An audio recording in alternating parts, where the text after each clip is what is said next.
What's up guys, welcome to my first ever Elden Ring build. I am so excited to try and do something I've never done before, which is making a build video that tries to help other people out in their playthrough. If you do find this video useful, please let me know down in the comments. Now for this video, we'll be going over a Faith Spear Paladin build. This build was heavily inspired by the level 50 Paladin build by Vextra, but I felt like they were missing out on making an early game spear and shield build. I'll be going over different aspects of the build in this video and hopefully I can teach you guys a thing or two. So for the weapon of choice, I've chosen the tree spear because it's a great spear that does a lot of piercing damage. It has a lot of range. Also it comes with Sacred Order, which is an Ash of War that boosts all your holy damage and also buffs your damaging spells. So yeah, it's a good weapon of choice for this build. The attributes required are quite high. You need 15 strength, 22 dexterity and 18 faith. It is hard to get that in the beginning, but it is not impossible, and you know, in this build you have all the necessary stats needed.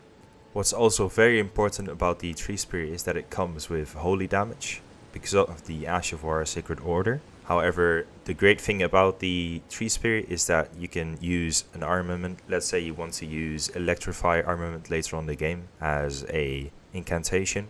You can use that on the tree spear and the tree spear will then do lightning damage. So that makes it very viable and flexible for different bosses that may be immune to holy damage. So the seal that we'll be using for this build is called the Finger Seal. It's just the standard seal that you get with choosing the Prophet character or the Prophet class. There's nothing much to tell about it. It's just a standard seal that allows you to use the incantations. It has a small attribute requirement and it has good faith scaling. So for the shield in the build, we've chosen the Lordsworn shield. It is a great shield that has no Ash of War in the beginning.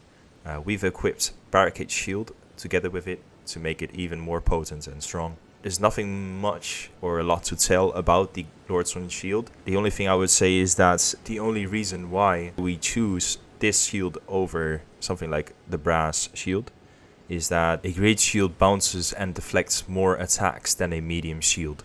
And later on you get to upgrade to a better great shield, which is the golden great shield, or you could even go for the great shield that the Mausoleum Knights drop. So for the armor in this build, I've chosen to go for the Banished Knight's helm as our helmet. You can get this helmet at Stormville Castle, where the helmet is dropped by the Banished Knights with the halberds. And the rest of the armor set is the Mausoleum Knight armor set, which you can farm in Liurnia of the Lakes. Now the reason why I chose the Mausoleum Knight armor over other armors is that the Mausoleum Knight armor is not that heavy, plus it also gives really good stats.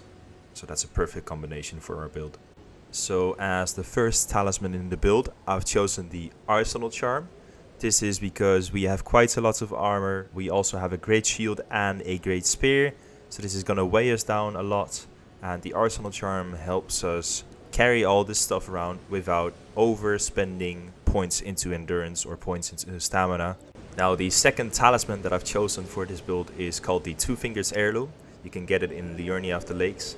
It raises faith by 5 points and it's very useful for this build because of the spells that we're using and also our weapon scales off of faith.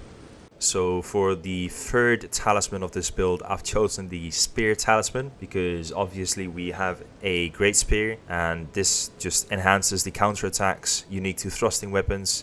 You're going to do a lot of blocking with the shield with the Barricade Shield active, and this is just going to maximize your damage output. So for this build we'll be using 5 spells. First off, we have Flame Grant Me Strength, which raises your physical and fire affinity attack power. Next up we have Lightning Spear, which hurls a lightning spear at the enemy. Then we have the Flame of Frenzy, which emits a burst of yellow flame from your character's eyes. Then we have Flame Cleanse Me, which alleviates buildup and cures poison and scarlet rot. And Heal, which is used for healing ourselves and nearby allies. So going over to the combat guide, I will describe some of the most important parts about this build and what you should really watch out for when you're fighting enemies. Always make sure that before you go into combat, you buff yourself by using the Ash of War Sacred Order on your spear using your Incantation Flame grant me strength, and when you are close to an enemy, use the Ash of War Barricade Shield on your shield. Now do keep in mind that the Ash of War Barricade Shield is only active for 10 seconds, and after it runs out you will have to reactivate it. Now the most important part of this build is the guard counter. It allows you to do very high damage right after you've blocked an incoming attack. Landing a guard counter also gives you a high chance of being able to land a critical hit right after you finish the counter. Combined with the Spear Talisman, this makes for a deadly combo that can devastate enemies. Keeping track of your stamina bar on the top left corner of your screen is crucial for this build, as you will be taking some serious hits on your stamina in combat. You can also regenerate stamina faster while you are not guarding, so do keep in mind that you will need to try and find moments in the fight to let your stamina replenish. Keeping track of your FP is very important for the incantations that we are using. Unfortunately, because of our low level and high attribute requirements for this build, we are not able to put a lot of points into mind. However, you can always make up for this by bringing an extra mana flask.